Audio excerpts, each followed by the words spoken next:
So hello everyone सानम को जोहार और मिटे नवा वीडियो रे आपे सानम को सागुन दाराम। तो चेक लेका मेना पे अवश्य कमेंट रे पे लैया एत परिमाण गरम पड़ाव कना आले से चेक लैया और पूरा 12टा बाजा कना ने गरम था अन्य गरम रे जुदी साथे चला हुई के ताहले तो आरो डिफिकल्ट गया बांकी।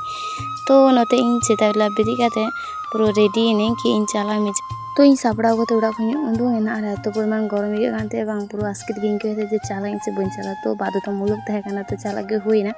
तो नते इन सापड़ा को पूरा बस स्टैंड हेना तो उड़ा को उंडुंग सांगते बस इन नाम के बस स्टैंड चला को इन पर गिन चलाना बोलपुर बस स्टैंड। तो बोलपुर बस को तीन चला आबार इलाम बाजार बस पलटा को आरो चला हुई तो प्रचुर माने एत गरम पड़ा बांग एत मज के बांग बुझाना। तो इन चला लेना दुर्गापुर किछु कामी तहकाना ये और गरम रे अकोय को चाहते चला इन लेका आजके तो बुझो गया निश्चय किन्तु कमेंट करते पे लैया। तो आपे से चिलिका गरम पड़ाव कना अवश्य लैया पे कमेंट करते। तो तीन दो आबार बैग चलाई ओड़ा ते ओना इते ओनते होय ओड़ा को हाडे को उंडुंगेना दुर्गापुर होय। तो सेदिन दुर्गापुर को हेज काते इन ओड़ा बई रुआड़ दरेका तो इलाम बाजार इन तहे कना। तो इलाम बाजार को तीन ओड़ा इन डुबोड़ा तो एत परिमाण ललो आइकाना बांग आर नते उ रे अवस्था पूरा खराब चाबाव कना।